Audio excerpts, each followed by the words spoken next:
Hello,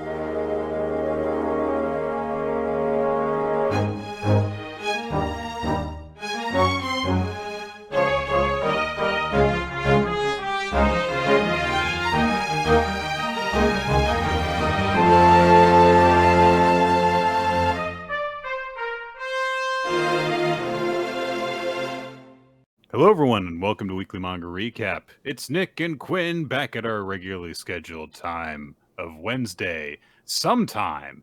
And we got some manga to talk about today. It's been less than a week since we last talked about manga because we can't stay away from it. No, you can never keep us from talking about manga. Even, if you tried to force us, I guess. If you were like, you pulled up your dukes, you were like, I'm going to knock you out if you try to talk about Boruto at all. I'm going to be like, I can't. I got to talk about Censor Dude or whatever happened last week. This reminds me of how bad the fight scenes in Boruto are. Ah! There's just 1,000 speed lines as his fist hits me in the face. Like, ow. How are you doing, Nick? What's new in the world of Nicholas? Well, what's new is I'm tired. That's new? More tired than I have been on the podcast, at least recently. Just haven't been, going to bed at a reasonable hour, but I have the day off work tomorrow, so I'll sleep in a little bit late. Nice. And take care of it. And then I'm going to go see my grandma, so it'll be a nice day. That sounds very wonderful. It has been a tumultuous past couple weeks for old Quinn. Mostly okay things, but I recently got done with a couple surgery appointments and things like that as I'm getting set for a date at the end of the month. Going to classes, all these sorts of fun things, Nick. It's a lot of busy events going on. But we did want to draw attention to something before we get into the show proper, which is we put out a package of podcasts. Now, this is a fundraiser, essentially. I have a lot of pretty expensive things going on. As I mentioned, I have a surgery coming up that is not covered, so that's going to be out of pocket. Also, Professor Peanuts needs to get some teeth removed. I believe that would help his quality of life tremendously. And just life. And he's not on your insurance either for some reason. He's not. They don't in this state, apparently you can't legally marry your cat to give him your insurance, which I don't have. So I was going to suggest that he would be one of your dependents, but okay. Whatever way we need to go with it. The point is that there is a podcast package. We put that out there for $5 that has 5 podcasts available in it, as well as an incredible piece of art from someone Nick is very familiar with and has incredible art. Yeah, I believe so. I hope so. Oh, right. She lives with me, right? I was going to say, there's been someone I've seen in your house who I hope you're aware of, besides the woman hanging from the ceiling. But that only happens in October, and she goes away after pretty quickly. But anyway, this podcast package you can find out right now, currently available on Patreon. $5 gets you access to all of them. As I said, this is a fundraiser. If there's a situation here where you're like, I don't really care about podcasts, but I still want to support, or you're like, well, $5 is great, here you go, but I also want to, support more or whatever. I'm not here to tell you what you're thinking, but if you do want to support more, I do also have links to PayPal and Patreon on my BlueSky page that you can find Rolo T on BlueSky. Yeah, there's some discussions on there that are very much manga related, anime related. And then we venture out a little bit into As Explained by Manga. And then Nick had a wild idea of like, I know what I can do in order to help out my good friend Quinn. I'm going to eject this thought that I've had in my brain for like 8 years. And I'm going to talk about a completely unrelated topic at length. It's incredible. It's probably the best podcast in the bunch. Nick put a tremendous amount of work into these episodes, guys. There are 2 episodes because it literally was too much for one. And we had to break it up into 2 to not make it a monolith. And Nick spent a tremendous amount of time editing it, researching for it. And I cannot highly talk about it enough. I know that I am financially at gain at the idea of commenting it. But truly, in the most objective way I can say, Nick had a fascinating topic to talk about. And you did a tremendous job explaining it. So thank you. Yeah, you're very welcome. I'm glad that I was able to do it. I'm glad it was able to go towards a good a good cause. And I just want to say, like, I'm glad that you have a really good group of friends. Thanks to Austin, Little Dan, Brennan for helping out and their contributions as well. And whoever did that art.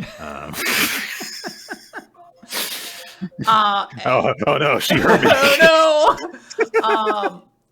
Also, I do want to give a thanks to everyone who has already helped out. It means a lot. This is a very difficult time as I'm trying to navigate all of this while also going back to school, getting a degree, kind of focusing on another forward chapter of my life is helping a lot to make that possible. So again, thank you everybody who's been a fan of the show, who's supporting. It is meant more than I could properly articulate. In lieu of like fist bumping the camera, I just simply want to express all my thanks to all of you. It means a lot. Yeah, absolutely. Well, lots of manga. Now that we've had that very nice moment, let's have actually another nice moment. Yeah. But it's this one is fictional. Well, so... do we want the juxtaposition? Because we can start with Hima-Ten. Quinn shared that she had started off this week with Hima-Ten, which normally wouldn't be a problem, but this week definitely is for her, and a new Exorcist, and then had to take a break from manga. I legit did. So I don't normally read the manga chapters like on Sunday. I just usually have something else I'm doing, and I'll like check it out. So it was like Monday evening, like afternoon, and I was like, all right, well, let's start reading manga. I can't remember if it was Hima-Ten in a new Exorcist or which one first, but I read those two back to back, and I was like, I'm just done for a bit. I was like, I need to take a break and like remember why I enjoy this medium. But we're gonna start with one that isn't either of those, which is Ichi the Witch, 53rd Hunt a Heavy Blow. Last time we learned that the Chronomancer magic, a humanoid, very dangerous magic, has a wife, a human wife, who is pregnant with their child. And so Team Descarus are kind of awkwardly there as, the Chrono Weaver Magic's wife sets the table for everyone to have dinner and gets him to help out too. And he's just very obediently like, how many plates? It was amusing before because I think we mentioned like last week, like, yeah, you hear the talk, like it's like there's like an enigma and a mystery to this time magic maid doesn't speak in this chapter. He's like, yes, dear. Okay, dear. I just didn't talk to them because I'm not really comfortable around them. Yeah. Hey. I know people like that. My boyfriend certainly enjoys talking to me more than he does anyone else. So it's a real reality sometimes. I kind of get this guy who's just like, I like talking to my wife. You guys are whatever. You can go away. Yeah. Honestly, as someone who has habitually talked at length once a week for the past 15 years or so, I'm not a very talkative person to a lot of people. So just don't like doing it. Yeah. Honestly, I see a little bit of you inside of the Chrono Weaver magic. Yes. A couple of reasons. So yeah, they set the table, and Team Descarus are all, various degrees of shocked as they're all seated there, and just like, what the hell is going on? And I guess that we're here on this ghost ship, and so, but the Chrono Weaver's wife introduces herself as Minerva, and she says, "And this is my hubby, Crow," and he says, Chrono. He's like, no, she can call me Crow. Yeah, you guys can't. You absolutely cannot. And Minerva's like, I always call you Crow, and he's like, stop, honey, stop. Not in front of strangers. And she says, aren't you going to call me Minnie? No, not right now. This is so adorable. She's like, what about all the affectionate pet names we have for each other? He's like, I don't know these people. Like, let's relax. Presumably they've just never had guests. Yeah. So it makes sense this would not have come up as a topic before. So Descarus decides to cut right to the chase and says, all right, well, Crow, what is it you love most about Minnie? And everyone does have, certain questions about like you're like a freaking magic and a human in a romantic relationship, and you're having a baby. What the heck? What's up with that? And so Gokuraku is very curious about it, and he says, "I wonder how you two met." And Minerva says, "That is a spectacularly epic tale. I'll bet it is. Especially if you came to him. How did that work out?" Yeah. Ichi, of course, just asks like how she's doing physically. Just wants to know like, hey, how's your pregnancy going? He's kind of being just a nice guy. Yeah, this is an unprecedented thing. So he's like, are you feeling okay? Like, how are you doing health-wise? Yeah. Kamui brings up like, isn't it like risky if you were to give birth on this ship where time gets frozen and stuff? And Chikishirine is like, well, the big question is how you two conceived of a kid in the first place. And Deskura says, I think Crow might be too shy to talk about that. I think anybody would be if you were like, so did you two have sex of some kind? Yeah. Chrono throws everyone off the ship again. Fair response. And they all get back on. It's legitimately funny reaction too, because you don't exactly know what happens. Just like ziff, and then immediately hard cut to like everyone just soaked. I think Ichi has like a fish in his mouth.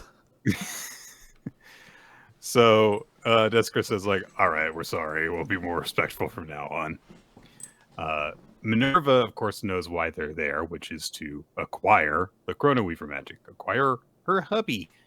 And Deskura comes clean and says, like, yeah, he could be a valuable tool to the Witches Association, and we could use it in our fight against the World Hater Magic. So, yeah, would like it if, we could take your trial.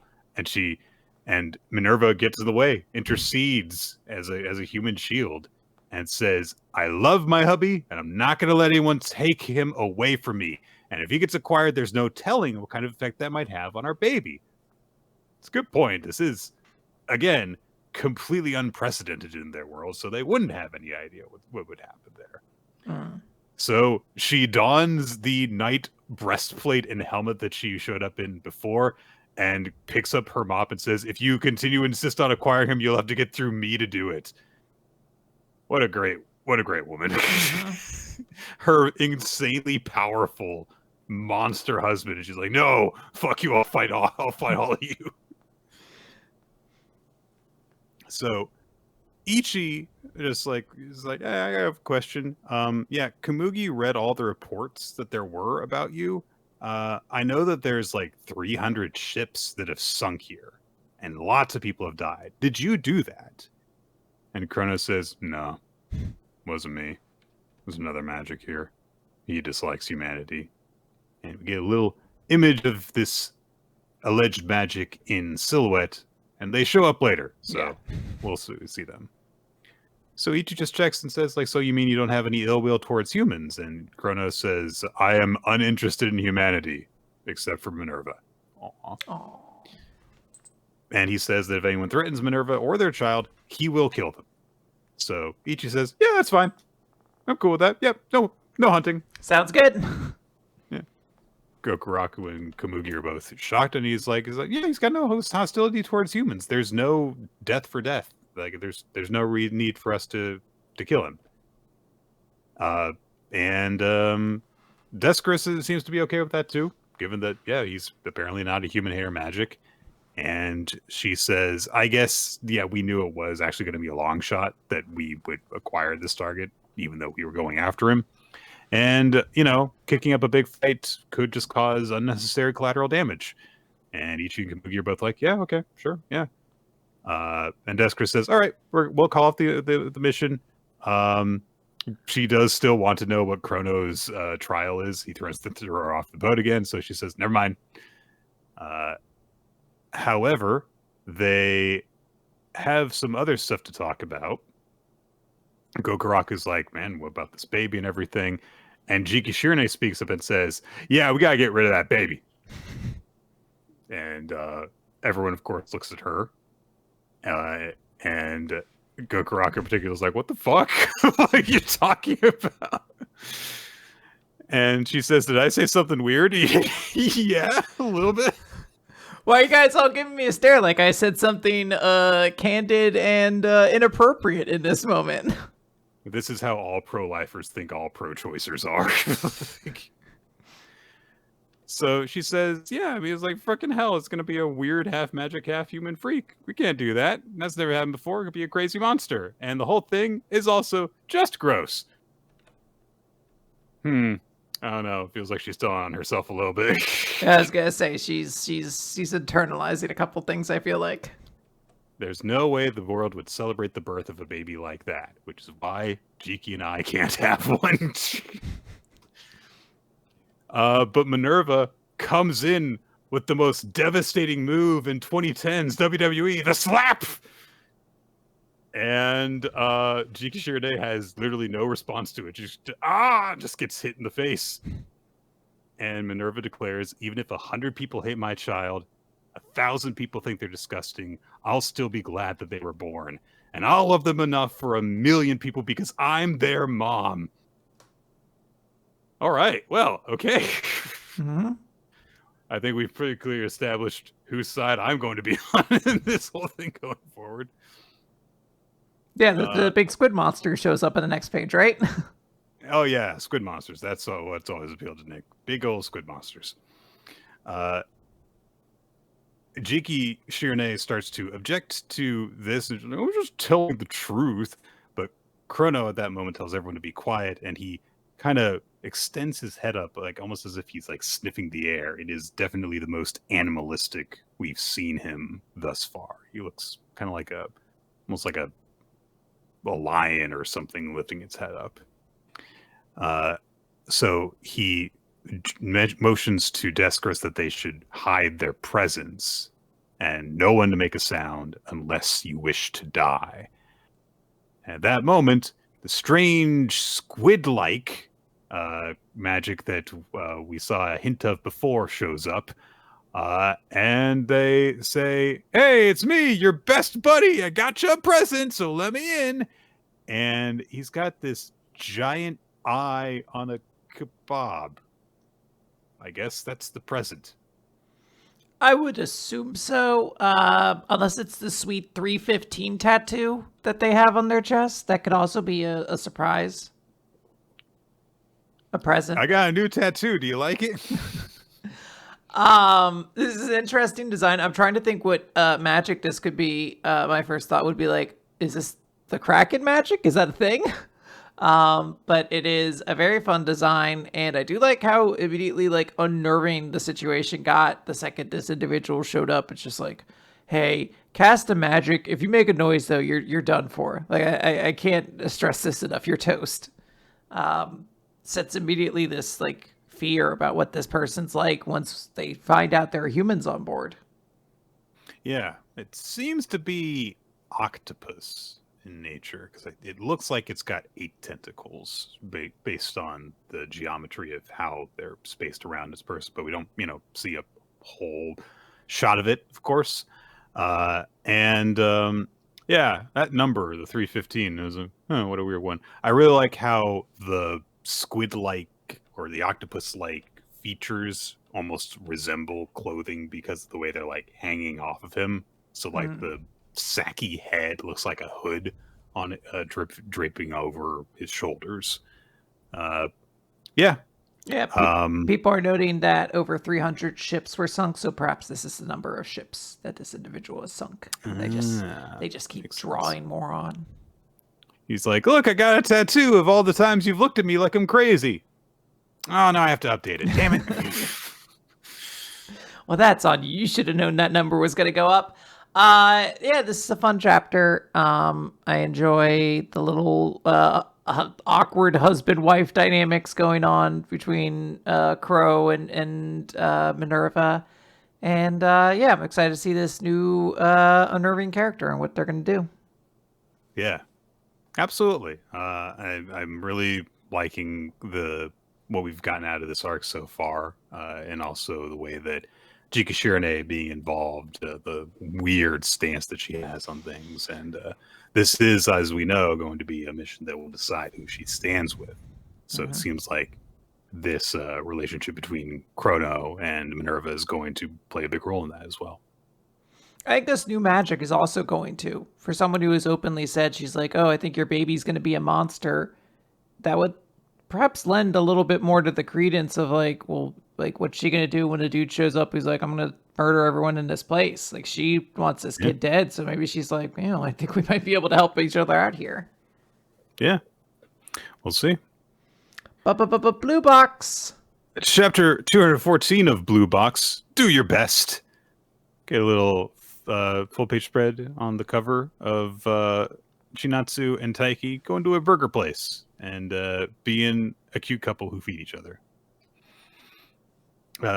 Of course, however, we start off with the aftermath of the previous chapter wherein Haruto beat Taiki in straight sets in a badminton match.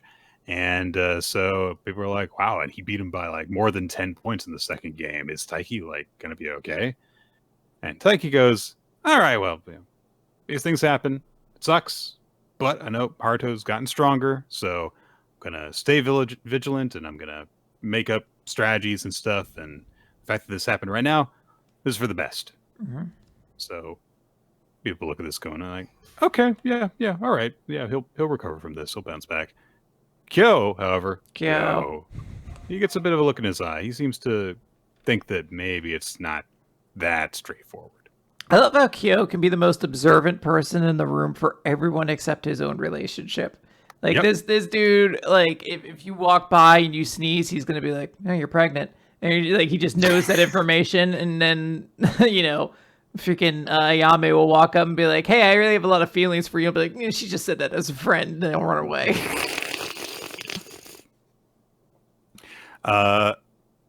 So Haruto, meanwhile, is, like just kind of hanging back while that's happening. Is like, all right, well, got that win.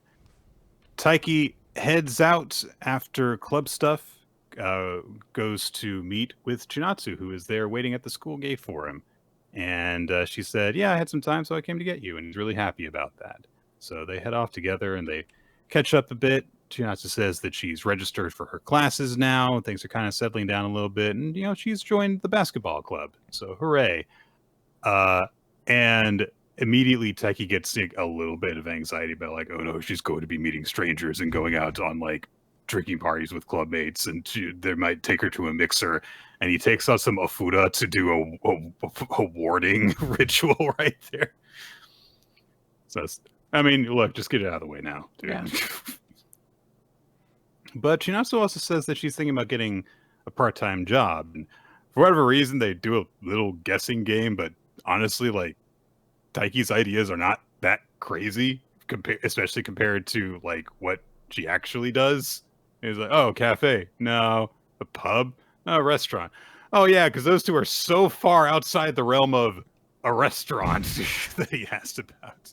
It's more that I guess it's a confusing situation because it's like, hey, at a cafe, and it'll be like a Chinatsu like in an outfit, like in a uniform, like hanging a drink, but then like there'll be a further illustration behind it that then Chinatsu is responding to as though that's the insane thing, and I'm like, weird. Is he drawing his daydreams for you, or like how are you reacting to this? I also don't know how that image is related to a cafe at all. Like, yeah, that was one of those. I was like, I don't know. But like the second one, when she's like, your drink selections are a little skewed. I'm like, he has to be saying that then, right? Because what else would even suggest drink selections?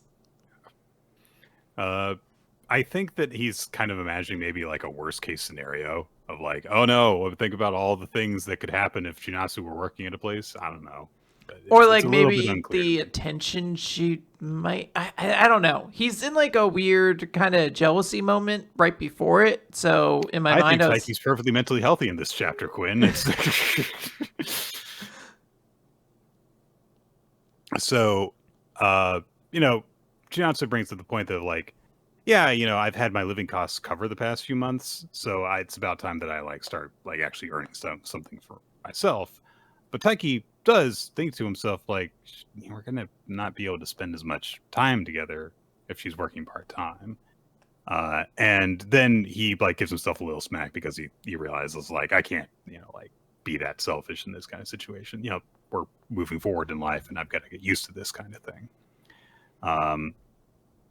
But they get back to Chinatsu's place, and she asks if he wants to come in with her, and he pauses and goes, I think Mom made dinner, and she's waiting for me today. So they hold hands for a bit, and Chinatsu says, I forgot to hold hands with you on the way here. It was very cute. They bid each other goodnight. Taiki goes home, and Chinatsu's neighbor happens to spot Taiki as he heads out. And he's like, it's that guy. Oh, wow. Young love. he's like 3 years older than them. Whatever. Taiki gets home. His mom serves hamburger steak.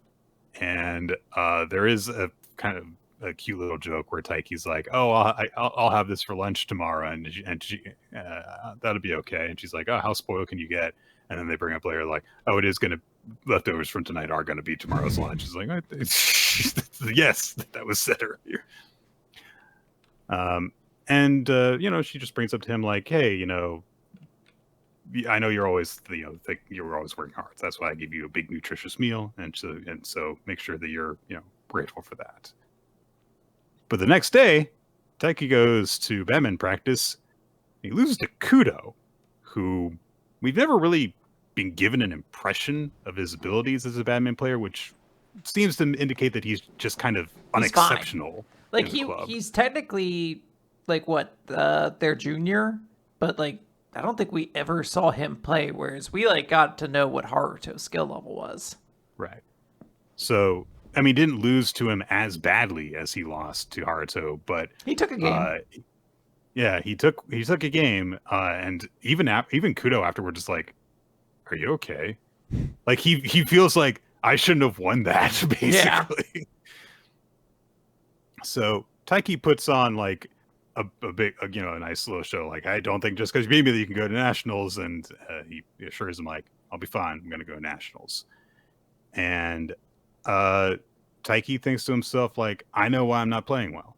I'm distracted because of all the pressure that's coming on me from like every direction." He says like Haruto and Kudo both always had the potential to beat me. I don't need to panic here. Losing to them here means that like I don't have to worry about the pressure later. I'll be fine. Just fine. Everything's going to be okay. They're like a week from qualifiers. So, oh boy. He heads home. Thankfully, Taiki's like concerns are kind of done here. Like he's got to worry about his relationship with Chinatsu. He's losing a couple games, but thankfully that's all he's got to worry about. Yeah, just needs to refocus and he'll be good. Mm-hmm. Hina does the knee bump all of a sudden after practice is over with, and she says, "Hey, I got a bunch of these. Here, you can have them." Gives him a bunch of candies, and Taiki's like, "These are fancier than the birthday present you gave me." And she's just like, "Yep, just make my next birthday present fancier then." Heads off, and Hina catches up with her friends, and they're like, "Oh, you want to go to the convenience store?" And Hina's like, "I'll put on weight." And they're like, "You just got some chocolates earlier." Just got them exclusively for the guy that she's still got something for. So Taiki does have a bit of the chocolate as he's going home, and he looks at his phone, thinking about Chinatsu, and just thinking, yeah, she has club today, right? Kind of wanted to talk to her. This is the bad kind of nostalgia, Quinn. I spent years in this position. It's actively the ones I'm in right now. I am like, I guess I'll talk to my boyfriend for about an hour after the podcast. That'll be my... At least Chinatsu's like within easy travel distance for him. Like he can go and see her in a pinch if he really needs to. And so he's just like, all right, I'll just focus on, myself right now. I know Chinatsu's dealing with, a tough environment too. So I'm just going to deal with it. He gets home and says, "Hey mom, what's for dinner?" And then he hears a crash, rushes into the next room. His mom has collapsed to her knees and is breathing hard. Nick, Dear. we've read a lot of manga for Weekly Manga Recap. I've watched people be like disemboweled. I've watched like heads fly off. Like amputation is literally so commonplace that it's just a joke in our podcast for an end of year award. I have never been so viscerally stunned by the just a simple clutching of the chest in this series. Like I actively gasped when I turned that page because I was not expecting something on this level. Blue Box is a series that seemed to exist in a space that's just like, isn't youth great? And then never really seemed to go too much deeper than that. But the idea of like, Otaiki has to be concerned about his mom's health now. She might be having like heart palpitations or a heart attack for all we know. Like, brutal. I don't think anything truly bad's going to happen. I don't think this is like that kind of series. But like, Taiki might be done. Like, I don't know if I would be able to get my head on straight that quickly afterwards. Like, even if they're like, oh, it's nothing, she, just had like a shortness of breath or something like that, I would still be like, I saw my mom like on the ground clutching her chest. Like, that sticks with you. It's a terrifying feeling when you're young and when your parents suddenly seems incredibly mortal and vulnerable. Absolutely. Yeah. It could just be honestly that like, while she was cooking that something slipped. Because like she's just going ow while clutching herself. Maybe she like burnt her hand.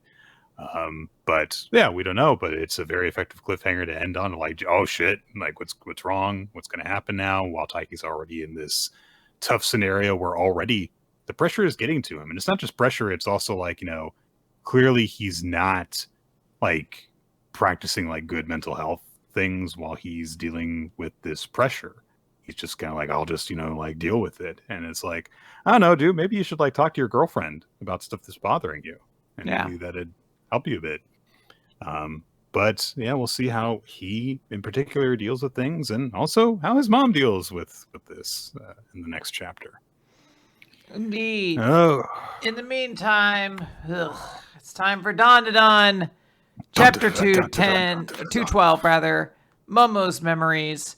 We open the chapter in a great moment as Okarun is heading to school, doing the exact same technique that Momo had to do to activate her psychic powers when she was younger, with her, one hand raised above the head, the other one on the belly, and, he's visualizing everything that he's been told, but he starts getting close to school, and kids start looking at him and laughing because he looks very silly. He has to be used to this by this point, though. Like, well, you can see he's like, this is embarrassing, but I just got to do this. Like, I got to get through this.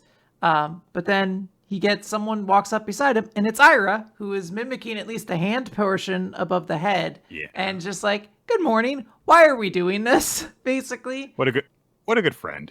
Tremendous. I was like, what a incredible person to do that. Like, not even ask what it is, just immediately join in and then be like, hey, why are we doing this? Yeah. Okarun is of course like, oh, I'm so glad to see you're okay. And Ira explains like, yeah, Queen worked on me. She basically like kind of used healing magic on me, and next thing I knew, I was fine.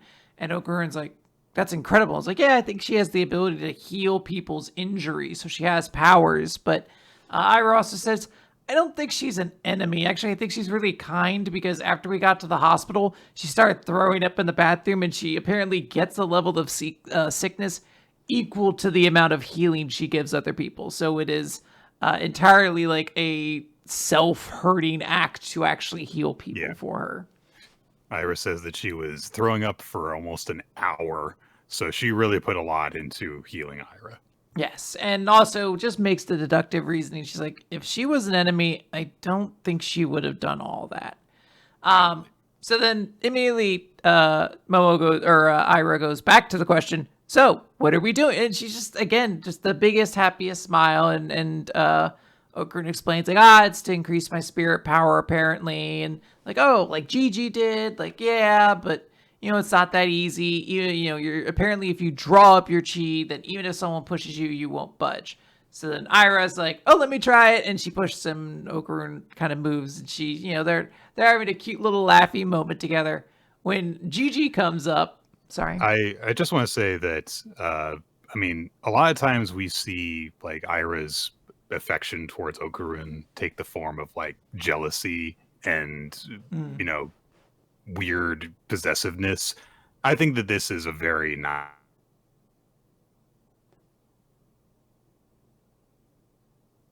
Oh no, we'll never know what Nick thinks. Other side of it to see that best in her, like this version of Ira. And oh no, all right, you're back being now. Censored. I was saying something positive about a ship other than Momo and Okurun, so I had to be punished for it, I guess. Yeah, we couldn't have that. I was just saying that a lot of the times we see Ira, her crush on Okurun, manifest in terms of like jealousy and being a real weirdo about her feelings towards him. This is a very nice other side of it to see, which is that it brings out the best in her. Yeah, absolutely.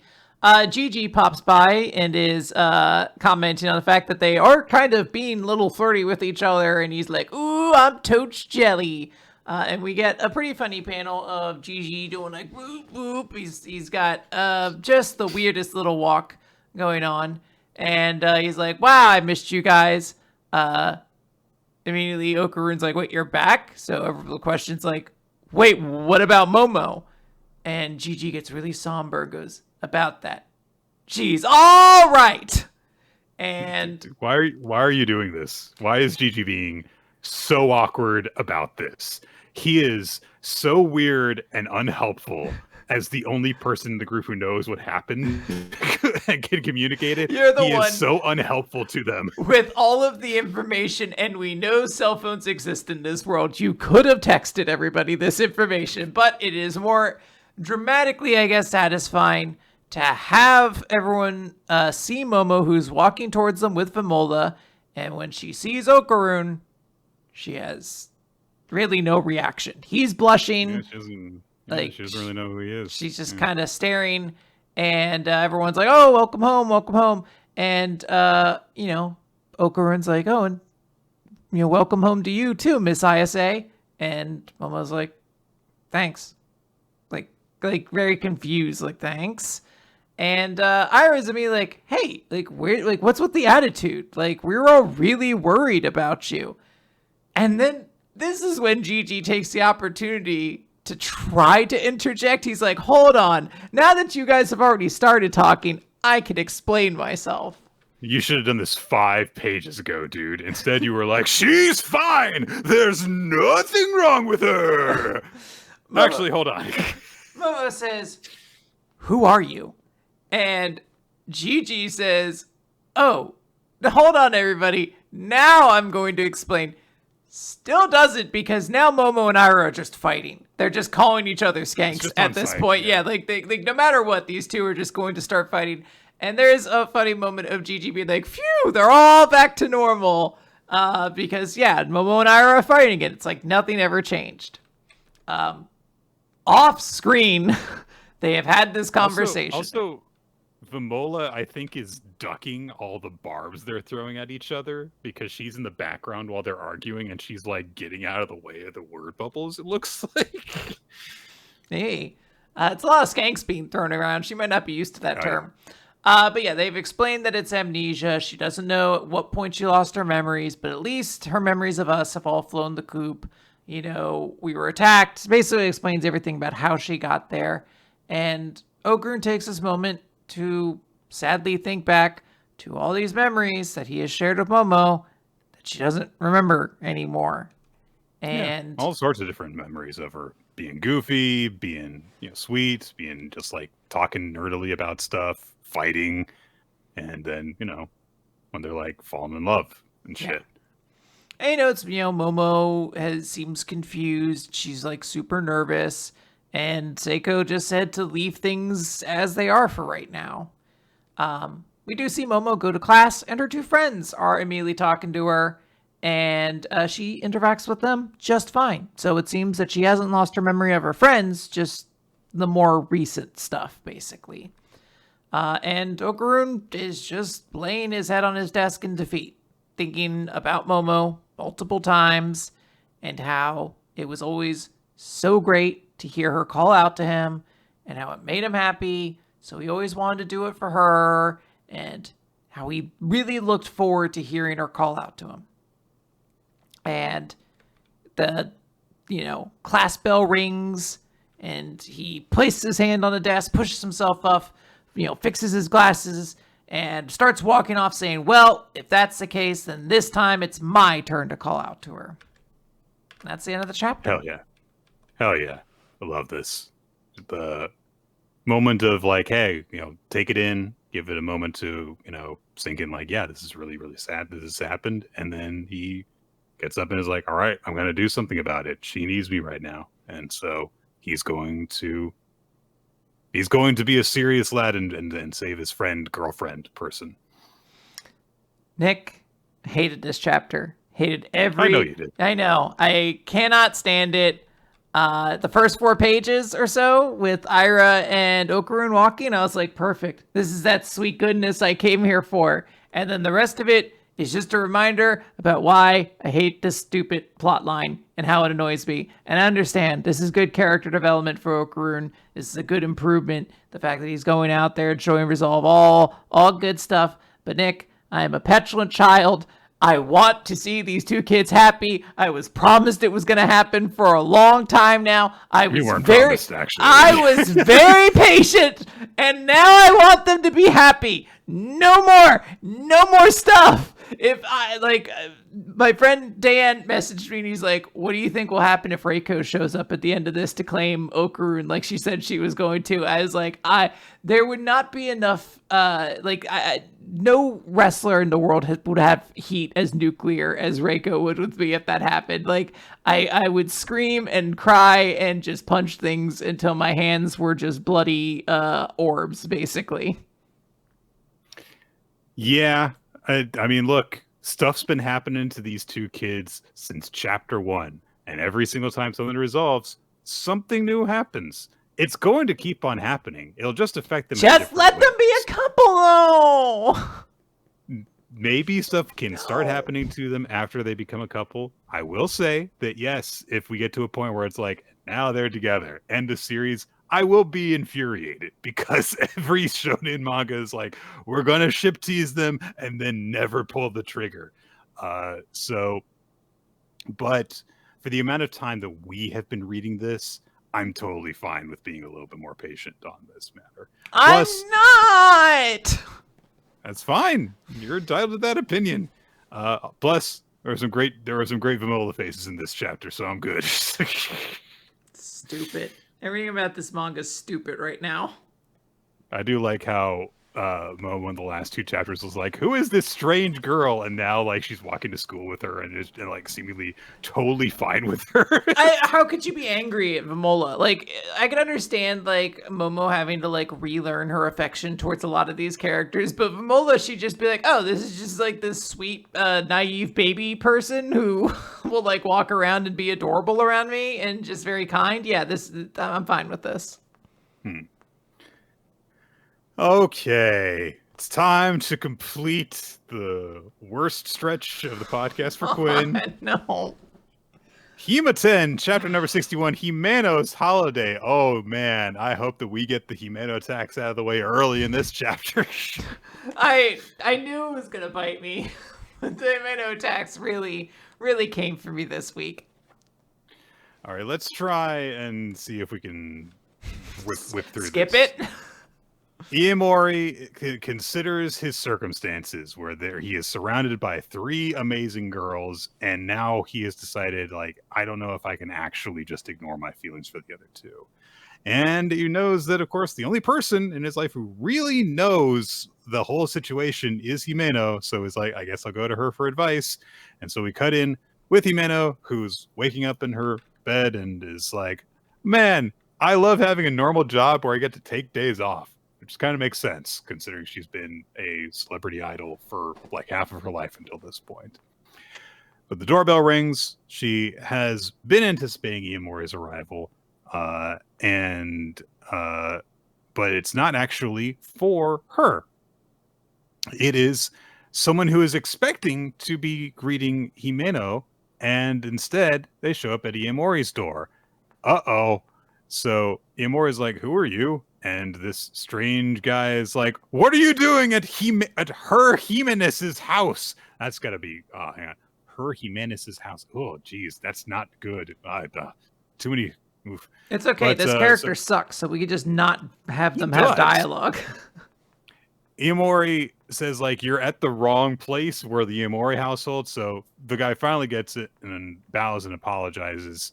And then Himeno shows up and says, like, what are you doing bothering the neighbors? And then she says to Iomori, this is my old manager, Matsumaru. And so she scolds him for making her look bad in front of Iomori.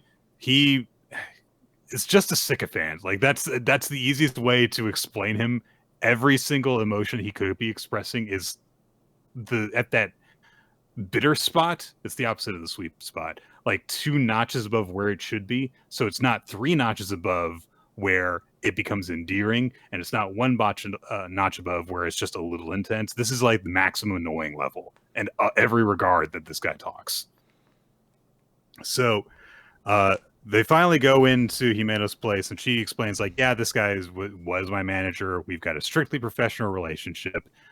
But even though Matsumaru is no longer her manager, he's like, oh, I can still be of use to you, which is like, don't you have actual clients to worry about that are paying you?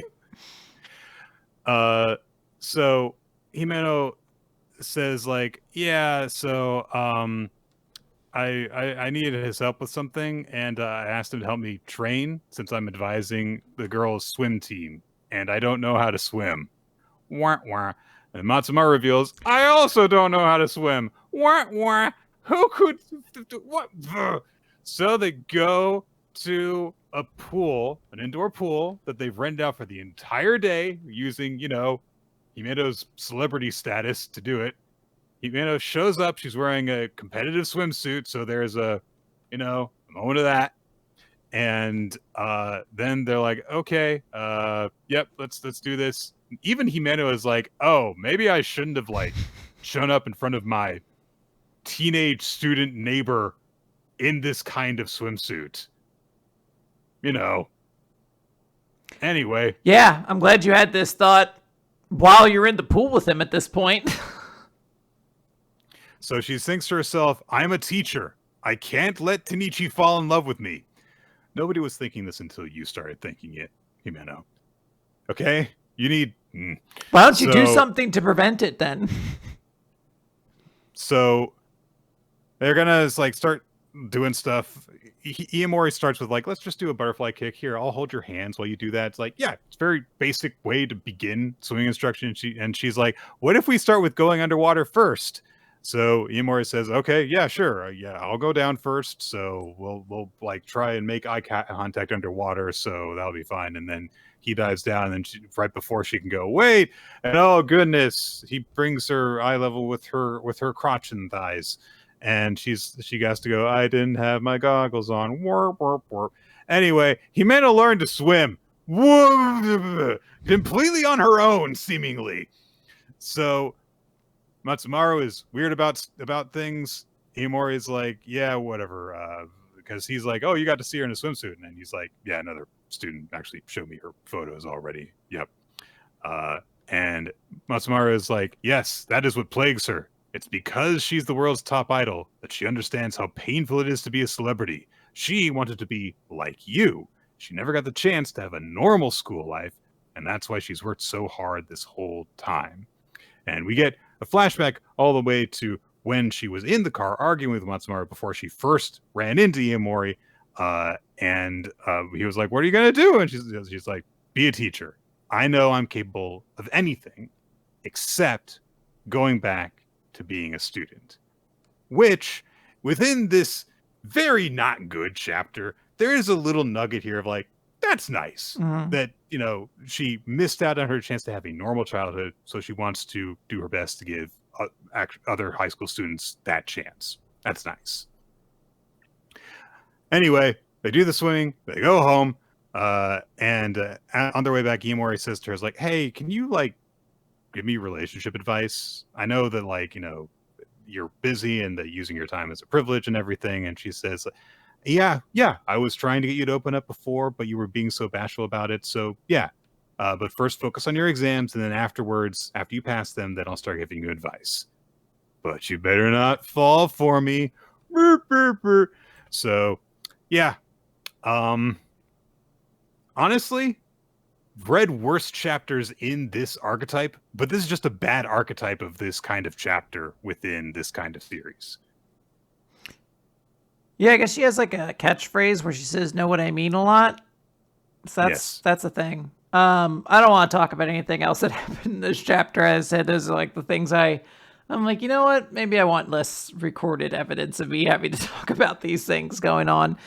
Just say that this chapter was boring, and they still aren't really succeeding in making Himono actually like intriguing as a character. I just said like there's a slight little bit there where it's like, oh yeah, she wants to kind of get into teaching because she wants to kind of help other kids, but like she's not even the one telling us it. It's two characters telling, like it's someone else saying it about her. I'm like, I don't know. Like I just kind of, if I have to put up with this character, I'd like to get more substance out of her and less, isn't she hot? And it's like, I don't want that part. It's not interesting.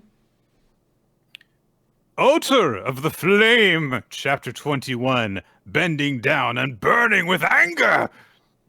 Kutane, with his newly awakened wind spirit powers, and Otter did a combo attack together, and they hit DanDaDan with it, and it go boom. Yep. We hear it go boom from outside, so we don't actually really see a lot of the impact. We see the aftermath of it all, as the tomb is covered with like debris and stuff now. Itopirko says like, all right, I'm gonna go and check on the body. But Kutane says like, no, I'll do it. Thanks for protecting me up until now. From now on, and he suddenly stumbles and falls over because using the wind spirit's power for the first time just completely drained his body. And Scotty's kind of like, haha, I only give you a portion of my power, and you're Which so weak. is relatively what happened with Otter when he first used the flame magic. Yep. He was out for a couple days. So they're like, all right, well, let's leave cleaning things up to Hugin, and let's just go and rest now. Scotty calls over to Filgia and says, you know, in my memories, you used to look a lot more heroic. Why are you so small? And Filgia explains like, oh, I lost my memories. I only like just remembered you and my original self a little bit ago. So Scotty asks, does that mean you forgot about Surtur as well? The first warrior of flame, Surtur of the Black Branch. Anyway, Kutane wants food, so get away from that. But DanDaDan ain't dead. He's erupting. His body's got like fissures opening all around it, but he's not dead yet. So, but Otter realizes the battle is essentially done, and he recalls the aftermath of his fight with Surald and says, "Hey, give up. You all your conceit, your perverted nasty, all those things are what led to your defeat. You won't be able to even return to your homeland now. We will spare your life if you don't resist." And Scotty in the middle of this like, what the fuck is this kid thinking he's going to do? So Otter instead says that they can take him as a hostage, and DanDaDan says, how kind of you. Wipe that saintly look off your face. We were just trying to kill each other a minute ago. And he hates this kind of, sympathy and everything. And so he stands up, body bleeding all over, and says, you were born in a kingdom that has spring. You wouldn't understand. In that cold land where grass doesn't even grow, where people hate you simply for being alive, you could never understand how a child born there feels. And he starts doing a bunch of gross-sounding spells that all just seem to involve making a sword. What's so gross about corpse skin sacrifice, Nick? Or anyway, horse viscera sacrifice? These are all the names of my death metal bands, but they don't seem to actually do anything like unique. He's just combining a bunch of spells together to make a big sword. That's all. Yeah, the implication is basically like in the same way he quote unquote sacrificed his lungs, that like I mean, it didn't stop him from talking or anything like that. So I guess it's not that bad of a sacrifice. But because he's doing all of these, he's done for when it's all said and done. He swings his blade and it sends out these like stars of ice. And Oter is able to bring his hand around and block it, and it completely blows off his arm, which like the stump is frozen too, and 2 ice shards impale into Etapirko as well. So very bad. They're both incredibly badly wounded. And DanDaDan promises that he is going to end his own life in order to kill all of them. And Scotty understands that, like, his body will rot and die once this is over. But that, because he's, like you said, sacrificed himself in that way, he's gathered a whole bunch of strength in a tremendous outburst. So Oter is, like, frozen in shock, which makes sense. He's just lost an arm. And he's like, what do I do? Kutane and Etapirko, they can't fight. I need to protect everyone. What do I do? And Philgia is watching him and realizes, like, at this rate, he's going to die. And then she thinks, at this rate, my partner will. And she starts to have a flashback.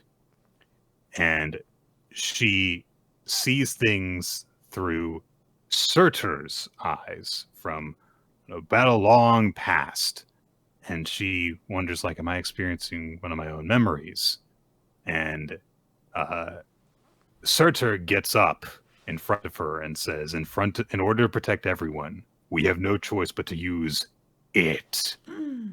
And in the present, Philgia starts surging with flame and apologizes to Oter. DanDaDan is covered in all sorts of dangerous-looking ice. He picks up his sword to swing it again, and suddenly his arm gets blown off. Just an explosion blows it and his sword completely apart. And Oter has been transformed. His entire body is emanating heat, and you can see his skeleton beneath his molten flesh. And he looks very demonic. He's got a tail and horns and sharp teeth, and he smiles with this very creepy looking grin to end our chapter. Yeah, I'm sorry, guys. Oter's ending. Yeah. This is a bit of a bummer as you start to realize you're like, we had to move some things up, but it was still cool. It was still a lot of fun stuff going on, but I mean, the end of the chapter is deeply unnerving. Also, he took DanDaDan's hand. He's got it, like, in his little claw there.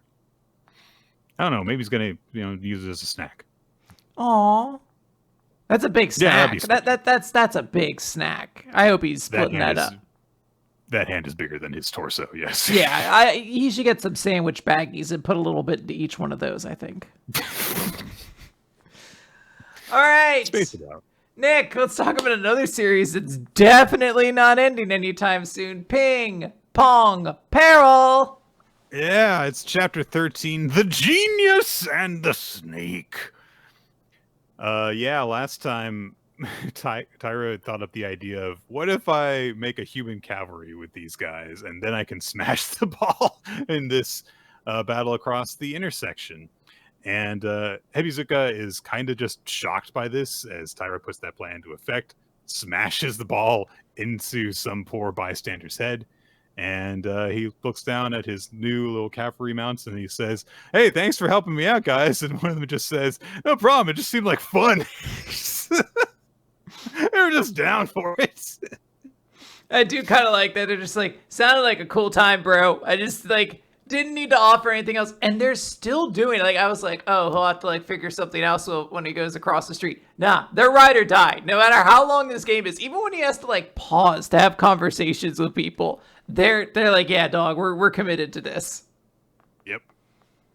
So, that happens, and the lead of them says just seeing you someone work as hard as they can, it makes you want to cheer them on. And Tyra gets a little bit embarrassed about that. But they're kind of just chilling for a little bit at the intersection, and as one of them says, hey, shouldn't you be focused on the match right now. And he says, well, yeah, see, if it bounces twice after the serve. Anyway, we're at a red light, so there's no way that, a ball could bounce off of anyone's head. So totally fine while we're between points. So then the crossing light turns green. They head back out into the street to resume. And Hebizuka analyzes the situation, which is like, yeah, it's very difficult to navigate the crowds. I'm able to hit the ball back because of my mobility. But now, because the table is higher, normally he can't smash it. So he just changed that situation. Now he can smash the ball. And I've lost my advantage to a point where he's smashing it and I can't return it. And gradually, Taira catches up and takes the lead. Hebizuka, we can see, is getting points every now and again, but the ratio is something like 3-1 now for Taira, who gets up to an 8-6 lead, and then does a very dangerous, jumping dismount of the cavalry in order to score another point and bring it up to 9-6. He looks like he almost smashes into the ground and has to twist his body just to land on his back. But we've seen him do that shit before. Yeah, I was gonna say he's fine. We've seen this kid get launched across the room by a water jet cannon. He does note that because he's on the chicken fight cavalry battle, he's losing mobility compared to Hebizuka. But he notes that Hebizuka's been able to do this without this kind of trick. He's been able to navigate this kind of situation without losing mobility, and I've had to, nothing to help me out, and yet he keeps on returning the ball right at me. So he thinks to himself, why would he do that? Why is he returning the ball to a place where I can easily reach it? There's no way he wouldn't notice that I'm dealing with this weakness right now. And so he calls over to Hebizuka, hey, are you going easy on me? And Hebizuka's like, what'd you say? What did I say? This match is worth 986 million yen to me. I am betting my entire career on beating you. And he smashes the ball in this strange curving shot, which is, of course, striking like a serpent. And it bounces off of somebody's head, but the smash glides forward and downward and goes directly into the pavement after the smash. And Tyra's like, how the hell did that happen? It swerved so much deeper. And he realizes the coach knew what he was doing. He just didn't feel like exploiting this. He now intends to crush me. So Taira thinks on this a little bit and then says, why are you doing this to me? Why are you going this far? And Hebizuka says, I don't like you. You annoy me. Yeah, he's like, you're very good at learning and absorbing information, and you're stupidly honest, so you would beg for instruction over and over, and that would continuously push you, and you've got an incredible genius. So I was consumed by rage, and you submerged me into an even deeper shadow. Tyra's like, what? It's just I was 12 when we met. I don't really remember you that much, dude. So he thinks to himself, I didn't expect him to hate me, to like me, but I didn't expect him to like me, but why does he hate me so much? And he's thinking on that before he can get too much further.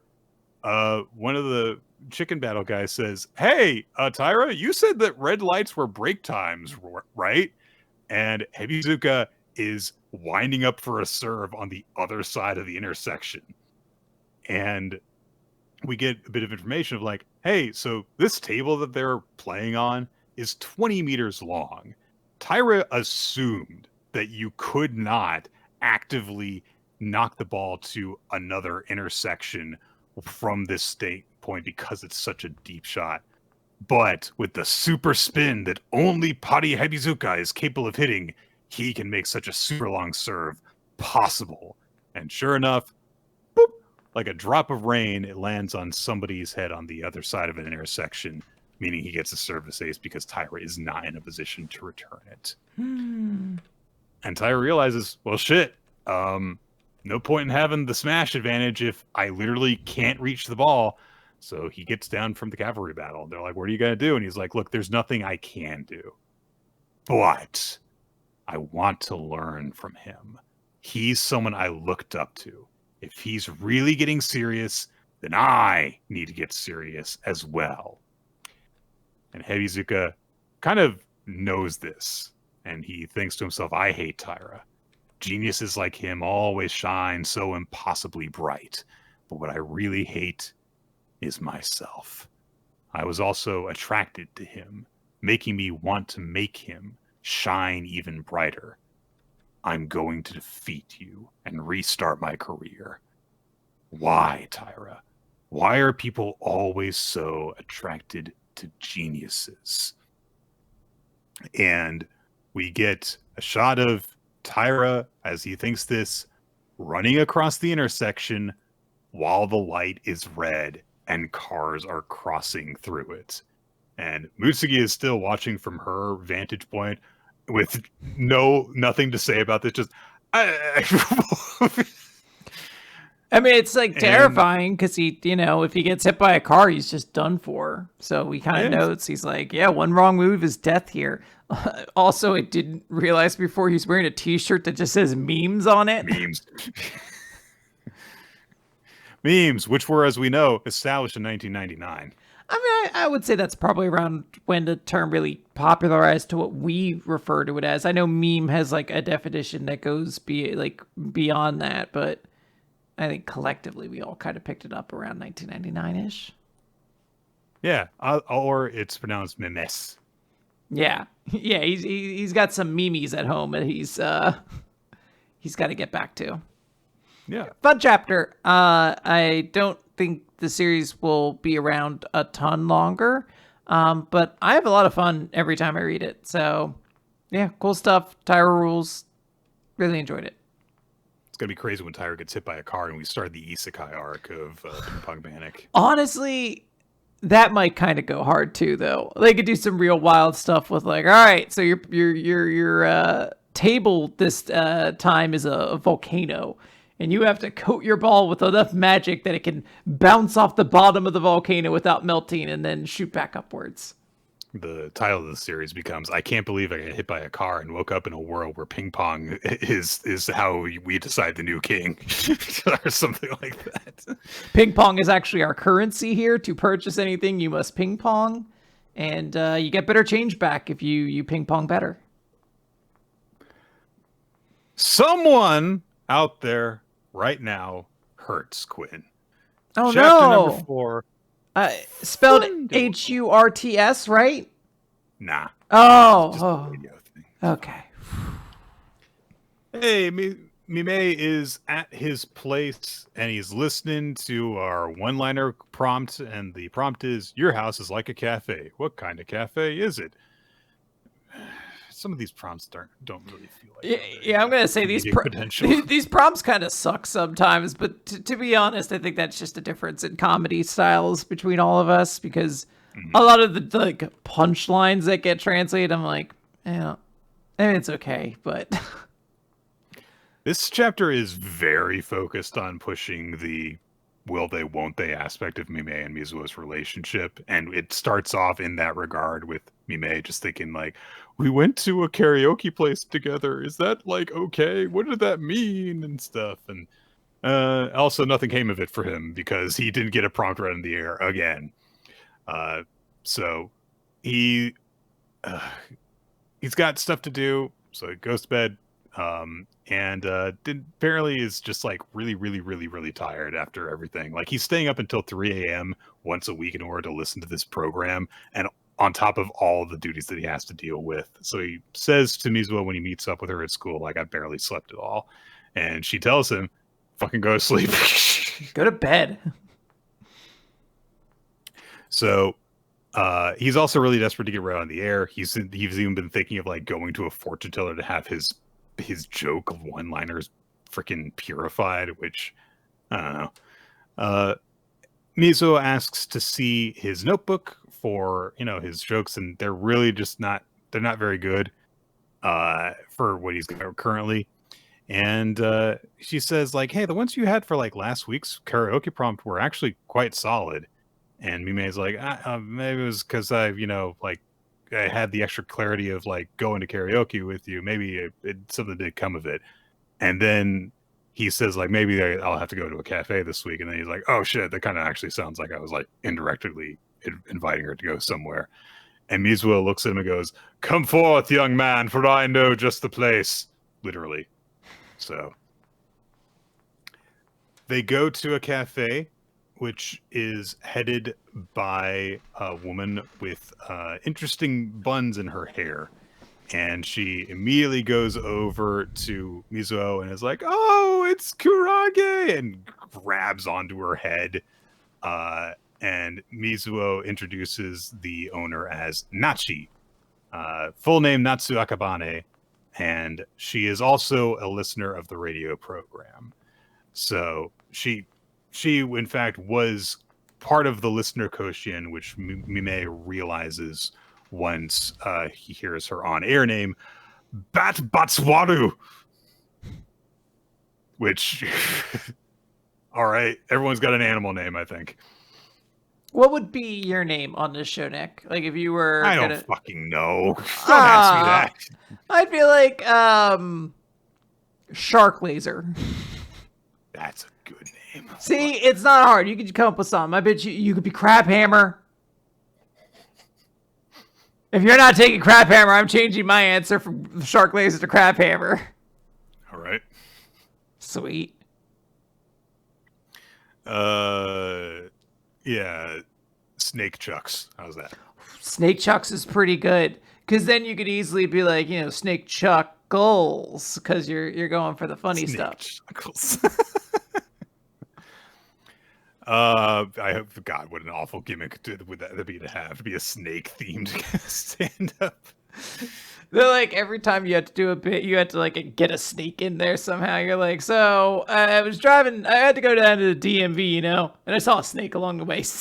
Anyway, got that out of the way. All right, so I get down to the DMV. All right. I'm good for the next 5 minutes before I have to make another snake reference. I don't even like try to make them worked in a way that's elegant or humorous at all. Just did I ever tell you the story of the local stand-up comedian by me who went by the name? You know what? I can plug his name. Who cares? Heath the Queef was the nomenclature he went by. You've told me about Heath the Queef, yes, a long time ago. The relevant thing is that one time Heath the Queef, who was my favorite comedian to watch when I would ever do open mic stand-ups, showed up in a loaf of bread costume. And it was exclusively to make one Robert Redford joke and then do a regular stand-up routine afterwards. And I wish I had the gall to and the expendable income to or it's just like, or I saw a bread costume on the side of the road and picked it up. It was just abandoned.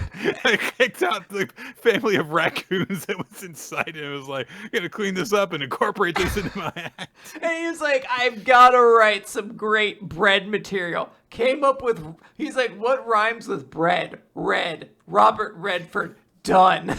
And then went right back to his old routine. Oh my god. So anyhow, Natsu talks to them a bit and it's like, oh, so this guy's like a fellow listener, okay. And Mizuo explains like, yeah, actually the two of us went to karaoke together last weekend. She's like, you guys went to karaoke together? Is this your boyfriend? And Mime is like, no, you are mistaken. And Natsu is very upset because it's one of those like, I am this girl's older sister / parent / she's also my girlfriend kind of things. It's one of those kind of situations. Like she just has a lot of affection for this girl and wants to see that she's being taken care of. And it's very amusing because Mime is just ignoring it. Like, this girl is smarter than she lets on. Like, she's not like a socially inept, like aloof idiot or anything like that. But she is not engaging with this. She is no selling this woman's affection. Yeah, and because Natsu is like, "Are you going to the same school as her, Mr. Boyfriend?" And Mime is like, "I'm not her boy." And Mizuo says, "Yeah, well, yeah, whatever." So, And she also, she says to me, May, hey, Mr. Boyfriend, what's your take on Japanese politics? Like, out of nowhere. What a weird transition. So, however, it's like, all right, I need to get ideas from this cafe place. This is what we came here for. If I'm going to be here getting all these allegations against me, I want to get cafe experience. And so Natsu says, all right, well, if you're messing with Karage, then you're going to not do it for free. And she throws some uniforms at them. Mizuho is now a maid. Mime is now he's a waiter. He's not a butler. He's just a waiter. And Mizuho's like, why do I have this outfit? Because it's all that I have. Taking pictures of Mizuho. Probably not. But Mizuho seems very unperturbed by this. Mime thinks like she kind of looks like more mature when she's like that. It's like probably because she's just, a professional basically. So she is, as it turns out, a very good waitress, and is completely like not doing certain things weirdly though. Like she's like, hey, which of y'all wanted the Neapolitan? And it's like, that's not the way you're supposed to serve it. And she's, like making little quips with people, just as we saw in the previous chapter, where it's like she's just always got a bit going on, even when she's in this kind of situation. At one point, she tries to serve a cat like a customer. Good for her. So Mime, while he's got a bit of time by the counter, says to Natsu, like, hey, is that like okay? And Natsu explains, like, she's a regular. Everyone knows who she is. No one's bothered by her doing this. Yeah. It's fine. Natsu gets an order from Mizuho, which is iced coffee with extra garlic. Interesting. What I like is even she's like, huh? Like, what? Like there's this very amusing thing where like we mostly see our lead character being the one who has to react to Mime's kind of thing, and like this older sister character has been like nothing but like, oh my gosh, I love her, she could do no wrong. But I like that even she's like, huh? Am I supposed to put garlic in this drink? Did you tell them we do that? Like. However, at one point, Natsu calls over Mime and says, like, hey, Mr. Boyfriend. Like, stop calling me that. Get that weird look off your face. You're going to scare my customers. And he says, like, I'm like really trying to compete with Mizuho. I want to catch up with her and everything. I'm trying really hard. And she explains, look, trying hard is good, but no matter how hard you push yourself, you can't beat someone who looks like they're having fun. And she explains that during the Listener Koshian tournament, Mizuho clearly had a blast during it. And she knew, like, I can't compete with this girl. She's like, it's so in her element, enjoying herself so much. And she says, yeah, you just like can't help but fall in love with someone who's having fun, can you? And Mime's like, oh Lord! Just look, she's making her speech. Shut up. Stop being a nervous teenager. She says, the only way you can beat someone like that is to have fun yourself. It's fine if trying hard is what you're good at, but you need to loosen up some as well. Mizuho shows up suddenly in that moment, and she's like, hey, want to see my true power? And she pours tea into a cup all the way to the brim, and so it's like kind of like bubbling just above the lid because of the surface tension. And she's like, my special power.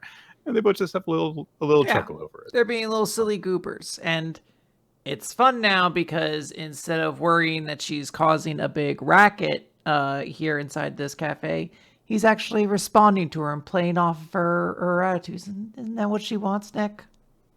Yeah, and I think it's what everyone else wants too, because like it's a nice little double act that they get.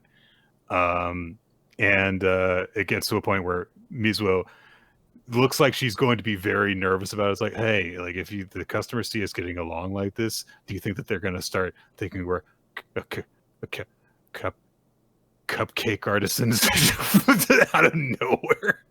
I like the one joke too where she's like, oh, here's your food, and then and he like walks by, he's like, please enjoy your meal, and she's like, please inhale your meal, and he's like, not even close. No, nope. That's not it. I definitely have an affinity towards Mime's contributions there. Just like sometimes it just helps. Just no. Yeah, absolutely. Mizuho gets a little moment alone with Natsu and says, like, hey, did you say something to Mime earlier? Because, it's, but Natsu says, not really. But, it's really weird to see you collaborating with someone. And Mizuho just says, he's funny. Yeah, really. Yeah, and she says, yeah, I guess I should say Mime seems like fun, so I want to be with him.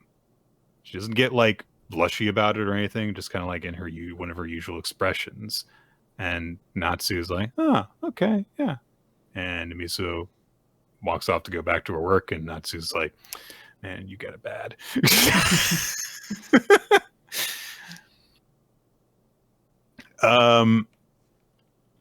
Eventually, the two of them leave, and as they're walking home, Miso asks, like, do you think that you got something so that you can write a good one-liner entry? And Mime says, I mean, I don't really know. I do feel like I've grasped something just a little, though. So thanks for taking me here. We cut back to Natsu's cafe, where an older woman comes back because she accidentally left something behind. She's like, oh, where are the other two? Where'd they go? She says, oh, they left for the day. Oh, I must say, they were such sweet, fun-loving kids. And Natsu says, yep, and they sure did have some nice looks on their faces.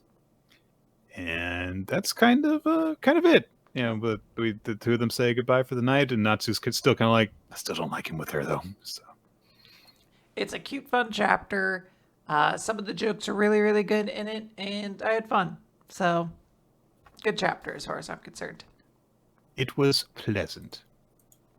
All right, Nick, now it's time to be cool and talk about Ultimate Exorcist Kiyoshi. Chapter 63, everyone's favorite burger from Wicked Ease. It's a pretty wild title. I did not realize that was the title. I don't think I even read that when I first read this. Last time, Kiyoshi interfered with someone in the demon realm getting beaten up, and he kicks the fuck out of this dude who was just in the middle of like, what the hell is your problem?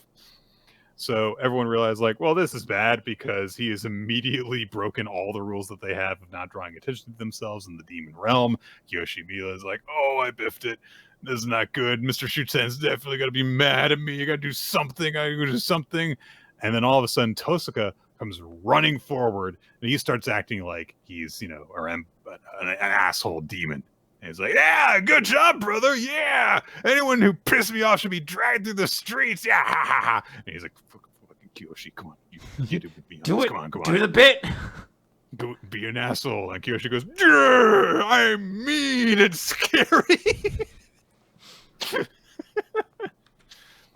So Tosca tells everyone to buzz off and says, oh, poke out your eyes and fry him for lunch.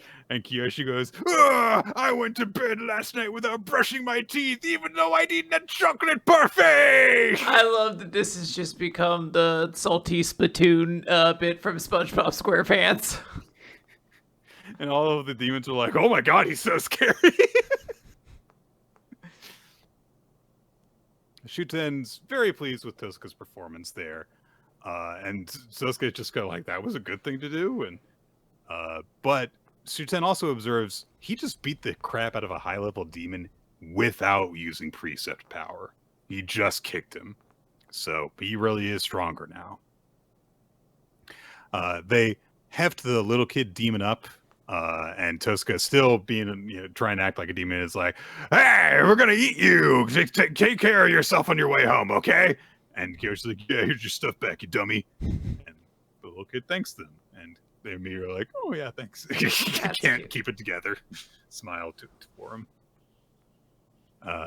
Of course, once they're a little bit away, Kiyoshi apologizes for the problem. Shuten grabs him fully by the face and like lifts him off the ground and is like, yeah, if you do that again, I will leave you to die. And Kiyoshi says, okay, next time I'll help without drawing attention to myself. He's like, no, that's wrong. Don't do that. Just don't help. Sosuke asks what they're going to do in order to find Shishido. And Tosca says, have you forgotten what we did during the GC test? Times like this call for Cook to take the spotlight. And Cook, the Exorcist chicken, arrives triumphantly, and they have something to track Mr. Shishido, his dirty laundry. They've got a dirty sock. And obviously Cook does not enjoy that, but he quickly sets off to track down the scent, leads them down alleyways and across rooftops until eventually arriving at Wiki D's burger shop. And Cook points at the restaurant while his stomach growls, and they're like, oh, maybe he just wants something to eat. God damn it. But Tosuke explains to Shishido, all right, look, Cook's not going to be any good if he's hungry, so they might as well actually eat something. He tells all of them to behave themselves, and they look at the menu, and everything is super demonic and scary, Quinn, because it's spicy. It's very spicy. It's very spicy. It made me really hungry. I don't know why, but the idea of like incredibly hot burgers that look like they're meant to take a bite out of you really like kicked up a craving that I sadly don't believe I'll ever be able to satisfy. I don't think I could really find one of these in real life. I would die if I ate here. One of the places that we got food from when I visited you this past spring was a place that served like Indian fusion kind of stuff. And I was curious and was like, oh, I'll try some of yours. And it was like the next level below like Indian spicy. You said it's not the most spicy that they had. I know what skin tone I have, and I know that there are certain kinds of spice at restaurants that I am not meant to have. But Right. I do But like you- I do like hot food though. You enjoy hot food. Nicole likes hot food. I tried some and was immediately like, no. Like I had like not even a mouthful and was like, I don't even did you even swallow it? no, I did swallow Oh, it, but okay. it was I like wasn't sure. I drained like half a glass of milk after that. I was like, no, this is not for me. Yeah, no, this is look, if we go to hell, Nick, I will eat your McDonald's burger for you. I'll take that. I'll take that bullet for you. This is like the moment with Sanji and Usopp, Nick. There are things that you could do that I can't do, and things you can't right. do that I could eat the spicy burgers for you. And then you get to the top of the building and you spammed him before he gets Robin across the gates of justice. Feels like you've got a lot less pressure on you in this. No, Nick, I have to eat an entire cheeseburger eventually. You just had to get to the top and make a shot at a target you can't even see fully. Oh, yours isn't even time sensitive. No, it's not like they had to eat a burger before the end of Venus Lobby and they were going to die, Nick. That'd be ridiculous. I just have to, at some point, finish this burger. Like, it could be tomorrow. But no, we're both equally struggling in this. So that's why we're in Akaba, and, we all fill in for each other. Yeah, Aitsudemo, Yume well, and all that stuff. Yeah. Apparently, the spicy food is actually really good, though, because everyone's enjoying themselves at the burger place. However, Shishido brings up, like, hey, this former Roth territory, it's actually a pretty rough place, and rougher than I was expecting. And he explains that the demon world was once ruled by two of the three great demon lords of hell. One being Astaroth, who, of course, was exorcised. And now the other, Hellzebub, which I love that name. It's so extra. It is a very good name. He says that now that Astaroth is gone, the general safety of his territory is worse. And so it's really hard for low-level demons like the ones that they encountered earlier.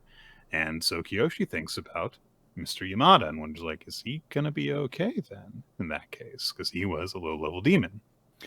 But Shishido says, like, yeah, so Hellzebub's forces are running amok here. And the fact that Shuten is saying this about Shishido. He says the fact that he's not come back, that could also be related. But then he hears a commotion from outside. He's like, oh, I'm going to go investigate that. He tells everyone, stay put. And he's really, really scolds Kiyoshi and Sosuke. And it's like, why am I getting this treatment too? I have done nothing wrong. Yeah, I have been excellent. You all are screwing up.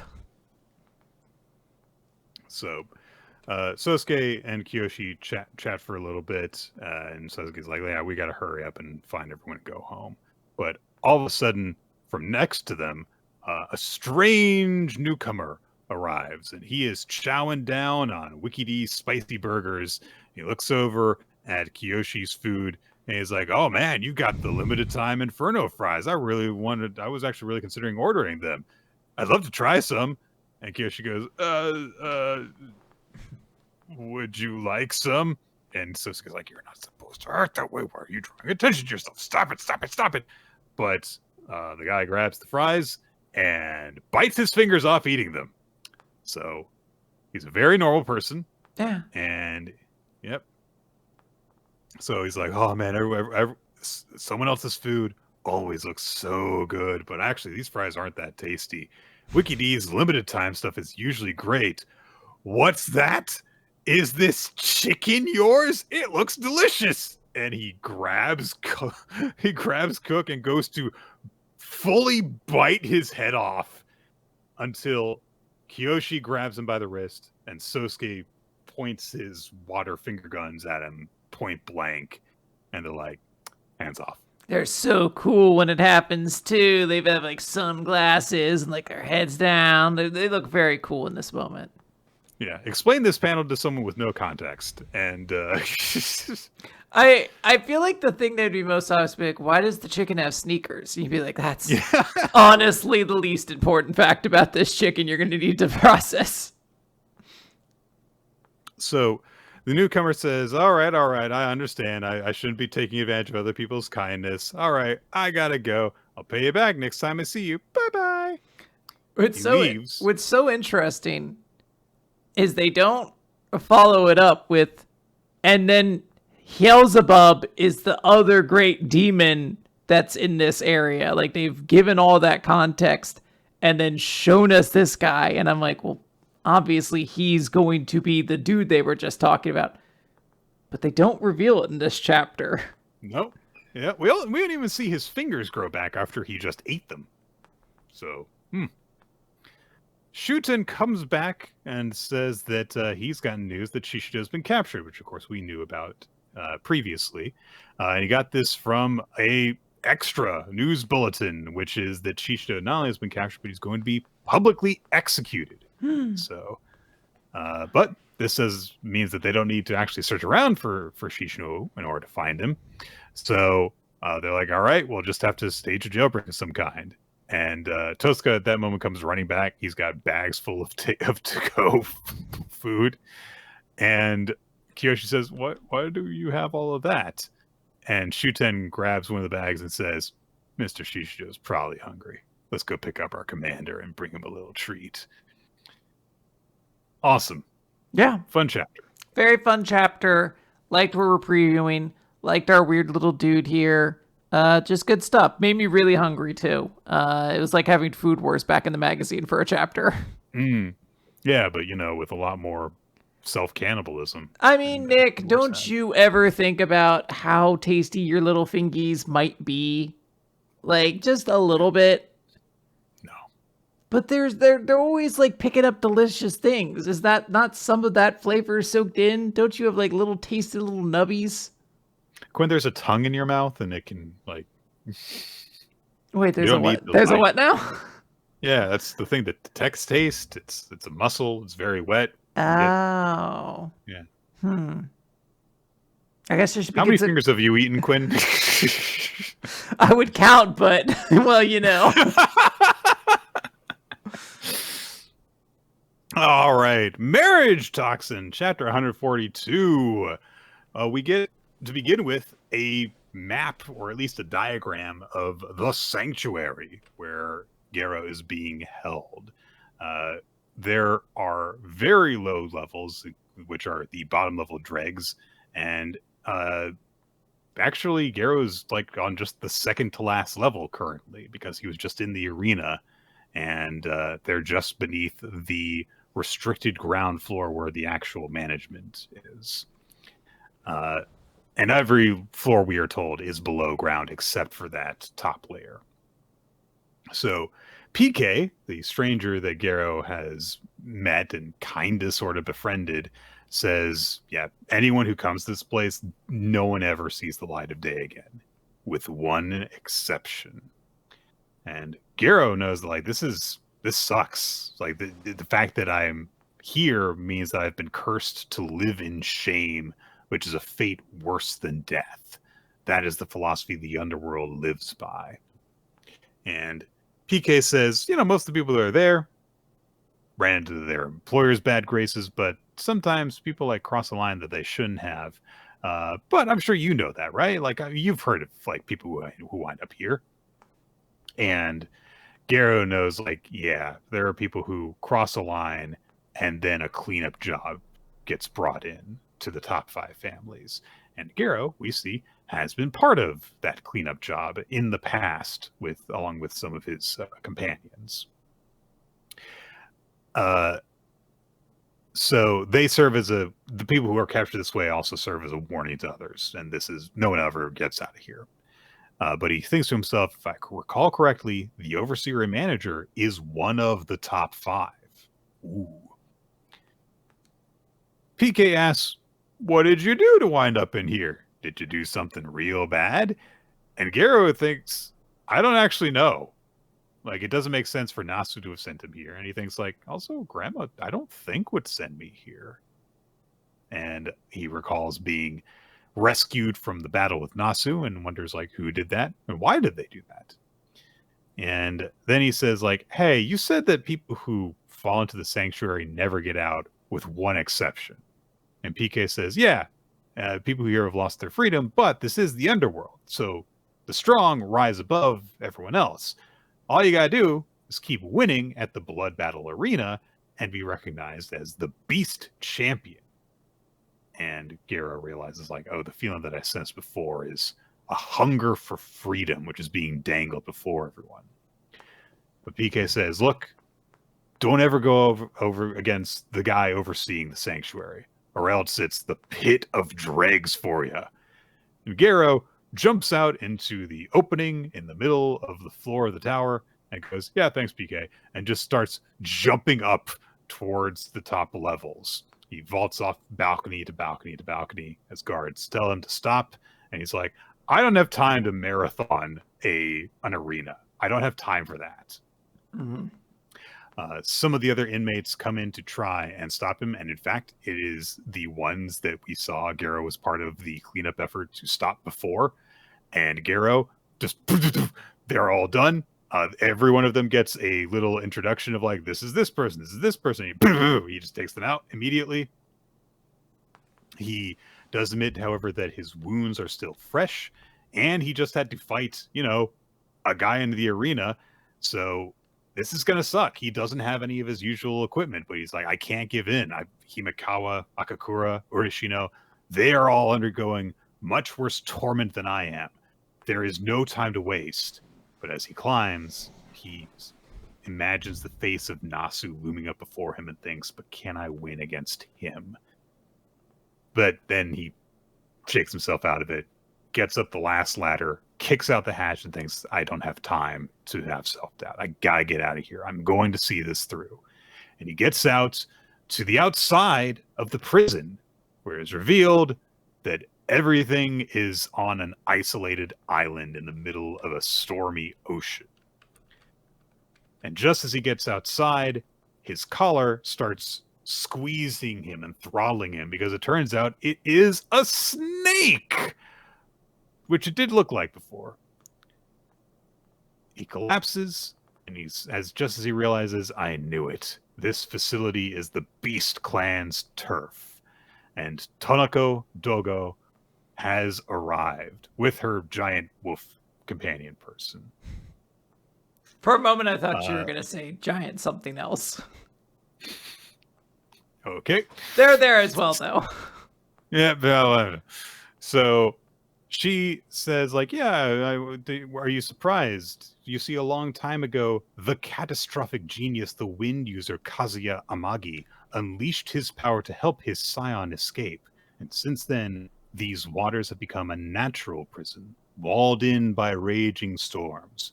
Even for someone of your caliber, Gero-san, escaping from here alive would be impossible.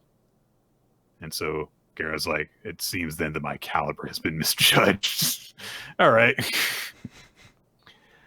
The snake continues to throttle him around his neck. And Tonoko says, I normally wouldn't personally handle this kind of situation, but when it comes to training, the beginning is crucial. And in this place, order is dictated by the strong. So Garo's like, all right, fine. So if I beat you up, I can get out of this prison, right? And just briefly, Toniko is kind of like bewildered by his, you know, I can't remember the word, but that behavior. But then she's like, all right, yeah, sure.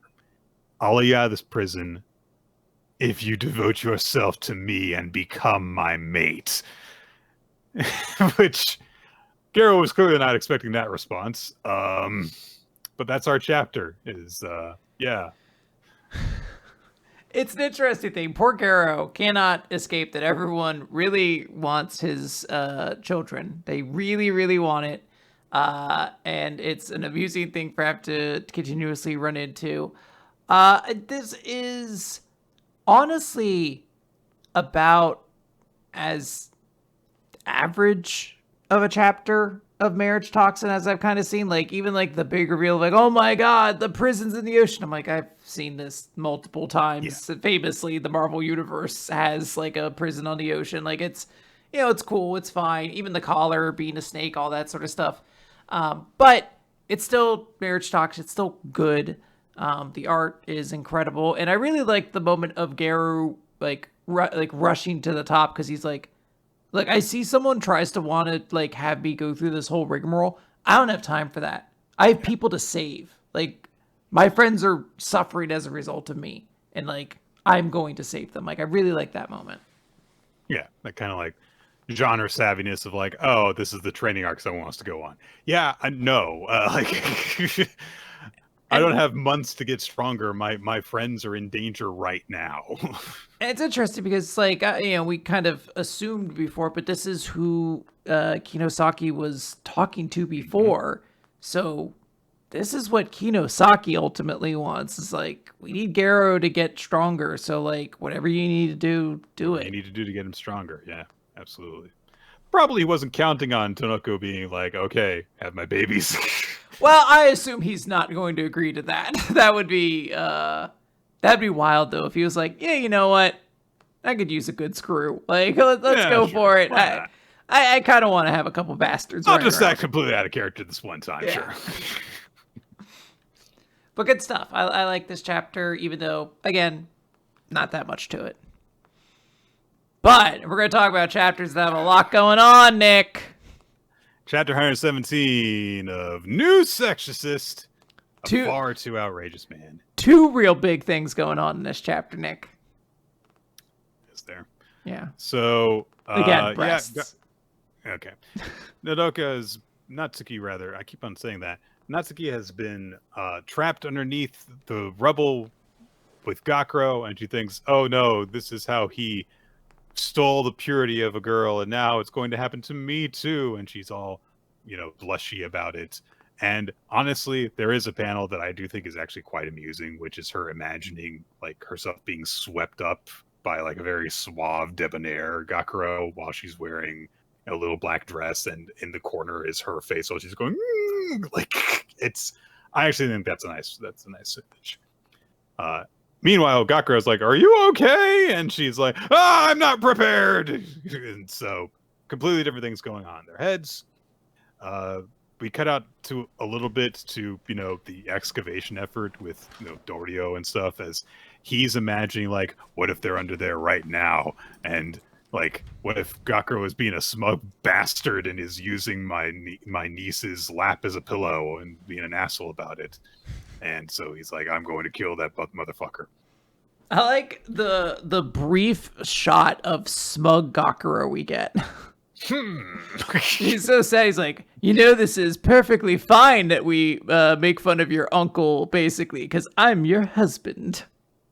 Honestly, Gakuro is a slightly better character because we've got these two images of him being completely out of character that other people are imagining him as. Like, yeah. It's just kind of funny to like, yeah, they're totally wrong because he's such a pathetic asshole loser. He's like, oh, if only I could stop this stream of urine from going down my leg right now. Anyway, Natsuki and Gakuro are still buried underneath all the rubble, and so Natsuki finally has like kind of calmed down and says, "I'm sorry for getting agitated like that," and And Gakura is like, oh, well, I should be apologizing too. And Natsuki says, like, look, for some reason, I can't use my power right now, so now's not the time for me to panic. So Gakura says, okay, well, then we need to find out why you can't use your powers. Do you have any ideas? And Natsuki very upfront just says, well, I've never been this close to a man my own age before, so I'm very nervous about that. There's just an awkward pause between them. And Gakura is like, oh, and Natsuki's like, look, we're buried under rubble, so I can't really afford to not be honest with you right now. Which, God, where's this girl been for like 100 chapters of just like, just cut through the bullshit of like, look, I'm embarrassed right now because we're physically close to each other. Well, you know, she is, I think, the only like adult in Gakura's harem. Everyone else is like a 15-year-old girl. I have no idea how old this character is supposed to be, but I assume... I think she's 17. All right, then never mind then. The series is dumb. Everything's in it's dumb. But yeah, at least she's able to admit like, hey, yeah, we're in close proximity and we're teenagers. I'm getting flustered. Yeah. So Gakura's like, oh, okay. Well, yeah. Why are you so nervous, though, that your power's not working? Because you're usually like you're usually shouldering such an immense responsibility, and you've always been confident there. And Natsuki is very quiet, and Gakura's like, what? And Natsuki is blushing, and she says, "You said that you like stole women's purity by accident, like during a fight, and when you were buried and you were on the beach and stuff. So if you end up in adult relationships with women on impulse like that, of course I'm going to worry it's going to happen to me." And Gakura goes, and no, I said it all wrong because I was too much of a wussy baby to explain it properly the first time. Yes, I did steal a girl's period at the beach, but what I meant is that I accidentally touched her boobie. Sorry. And Natsuki's like, so you had a little accident like that, and you said that you were stealing her purity. Yeah, I'm sorry. So when you were buried alive, oh yeah, I kissed her. Oh, okay, well, sure. All right, well, that one you might have it. Might still have a case. That's on that a little one. bit. That makes more sense, I guess. But yeah. And Gakura says, like, oh yeah, back then when I was pinned under a pillar while protecting Senpai, and she got really mad at me for it. I'm sure her kiss meant more to her than life itself. All right, that's very misogynistic to say that. And he says, I know the weight of that, the weight of what everyone's given me, and I'd never just casually mess with you. Please believe me. And Natsuki goes, are you not good with women? Holy shit, wait a minute. Do you have no Riz? Is that what this is? And Gakura goes, oh no, embarrassingly, it's just, I mean, I do like them. Dude, she wasn't like saying you were gay or anything. Like, that's not the question she asked. No, I love Bobbies. And Natsuki says, you know, I'm actually pretty uncomfortable around men, to be honest. So, all right, that's kind of nice that she's just able to be comfortable in that way. So then, of course, we have to get into the usual new sexist stupidity, as she says, you're favoring your left arm, aren't you? Because your right arm is broken, and you can't hold your position up with just your left arm much longer. So Gakura's like, no, I'm fine. Like, if you would like, you may lie on me. And of course, to get a shot of her from like below navel level, so that it's like, wow, she got boobs because she's a woman and stuff. And Gakura's like, well, I can't do that though. And she's kind of like, I don't know, it looks like you're about to collapse right now. I'm fine. And she literally like is just kind of nudges his arm, and he starts to collapse directly over her boobs. And it's like a bridge is going to collapse on them with the intensity of his expression. Like, no, don't joke around like that, don't. He's screaming at one point. Like, he literally screams into her breasts. Like, ah! Like, what are you doing, dude? Like, this is the worst way to know about this. This is how you handle women, Quinn, is you scream at their boobs. I've been handling it all wrong, I guess. Yeah.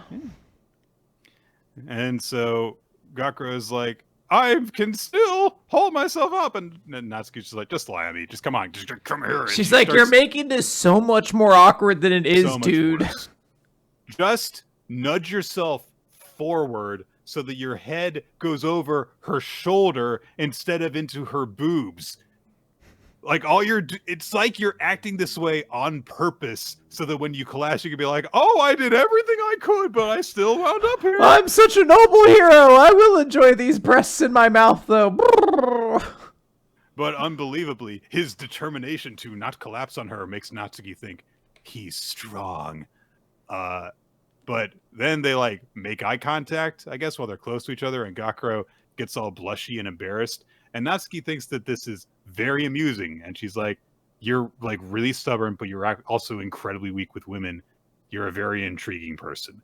And it's like, look, this guy sucks, but admittedly, seeing as much from her perspective as we have in the last few chapters, I understand her character and what has actually drawn her to him, because it feels like every other character is just kind of like just because. And when her first attraction to him was like, oh, he reminds me of this manga character, it was just cause. This is at least better than that. And she's like, look, the buildings are starting to move and stuff. I think my power is coming back, because she's more comfortable around him now and stuff. But she's like, I need to make contact with you to heal you. So come here, get in my boobs. Come here and I'll heal your arm. And she says, you can't beat Captain Suga. And if you can't beat him, then you can't actually borrow my power. This is a test, and I'm not going to cooperate with you anymore if you lose. So come here. Yeah. And yep. There they are. Gakuro is fully nose deep in there and being like, I'm definitely not enjoying this. No, it's so bad and embarrassing. I hate this. This like took me back to like a like intimacy ignorance I haven't experienced since I was like 11 years old, where just like, oh, but he gets to lay in the boobies. Like it's I know this is for children, but even this is a little much. Anyway, building starts to move after all that. Captain Suga's like, I'm gonna fucking kill that boy. But this time she is actually cooperating together with Gakuro. Like parts of the building are like swarming around him and stuff. And Gakuro's like, gonna beat you and get out of here. And so they're gonna fight. And Natsuki apparently gave Gakuro one last warning before this, which was, hey, if you defeat him, that means leaving the Exorcist Bureau. It does not mean fighting him and winning. He's too strong for you to beat in actual direct combat. Okay. What are the power levels of these captains versus the Hyos? Like, no. Yeah. Anyway, Gakuro thinks to himself, the princess is on my side, both in terms of terrain and range of movement. We've got the advantage. So what is this sensation? The feeling that we're badly outnumbered. And there is a visual of this demon made of swords that kind of manifests over Suga. Anyway, cut away from there, because there's also people observing this, including Nue, branch chief and stuff, and then all of a sudden, another character shows up in this. It's the second branch captain. All right, she's here too.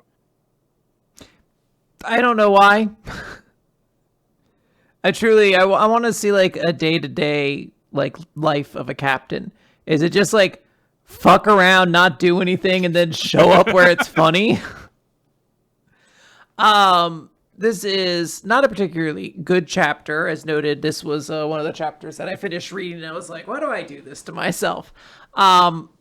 It's not that the chapter in and of itself is like awful. As you mentioned, this is like a better justification for why one of Gakuro's love interests actually finds him admirable. But man, I know that I'm sure it worked for some of our audience really, really well. The like, I can't stop holding myself, or I'll fall into her boobs, as like there's nothing dramatic like, tension. It doesn't seem like there was anything that was about to collapse directly on top of them. Yeah, I to your side, dude. I was just like, why can't you just like not fall into her boobs? Like, isn't there just another way you could position yourself? Is she like injured? Can she not move? Like, what's happening in this scene? Yeah. But yeah, just dumb, kind of embarrassing stuff. And sometimes that works for New Exorcist, but this time was a bit too awkward for me to tolerate. Yep. All right. No One Piece, Nick. Quinn. So we're going to be wrapping this week up with Akane-banashi. This is story 177, even deeper. That's correct. We get a color page with our rivals. Akane with a shirt that says Eight and Bear, which I don't really understand the reference at all on that. Hachi Kuma? Is that anything? Is that like a pun on that? I don't know. I don't know. And the other two have seemingly matching outfits, it feels like. Yeah, the other two are married and a couple, or for some reason. We get back into Akane's story, but we don't see her performing it. We've got like 5 pages of just this world that she has created with her storytelling. It's again a story about being very frugal and very cheap. And so the lights are all out inside this house that someone comes in as he's, like trying to like learn how to save even more money. He goes in and he's like, "Hey, what are you doing like standing naked over there? Aren't you cold?" And the guy's like, "Don't worry, I have a way to keep warm. Look above us." And there's a rock tied to the ceiling. And he says, "Yeah, I just sit here and watch the rope holding the rock up. Looks precarious, doesn't it? If that rock drops, it will end my life. And the thought that it might fray and drop at any moment causes my pulse to rise and sweat beads on my skin. So that's how I stay warm." So, and then we cut out of this, we pan out of an audience goer's eye to see, like, this is how they are experiencing it. Even for other Rakugoka's perspective, Hikaru is on the sidelines and, like, she is clearly, like, caught up in the atmosphere surrounding Akane. She says she's speaking in a way that accentuates the story so keenly that the performer fades away. It's what she showed in the Kraku Cup, the disappearing stage. And she starts to actually like clutch her own hands and thinks she's back. The one who destroyed me. The overwhelming version of Akane Arakawa. Karashi, looking a lot less nervous about this, just kind of thinks about how the advice he got from Shomei was that he had seen a performer and none of the story. And this is the opposite of that. There's like no performer in this. It's purely the story. No forced laughs. And by removing the performer's ego, she makes the audience dive deeper into the world of the story. This is the truth behind the disappearing stage. But he can also tell there's something even further beyond that. There's something to it because it's different from the Kraku Cup. She's evolving! Dun, dun, dun, dun, dun, dun, dun, dun. Digimon, digital monsters. Goes over to Hikaru, is like, "We gotta hit B right now." Stop her. Hit her with the Everstone right now.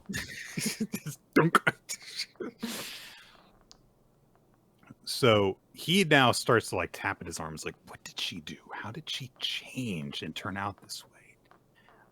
She gets a reaction from the audience and then goes, "Damn it, I don't get it at all."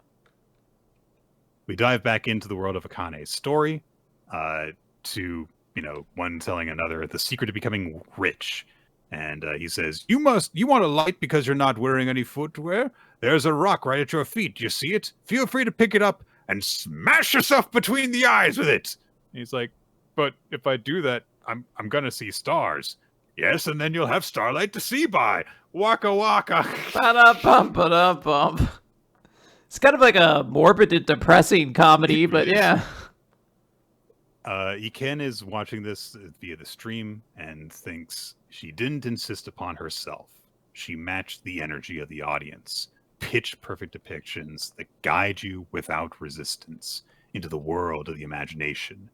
A state of dreamy reverie.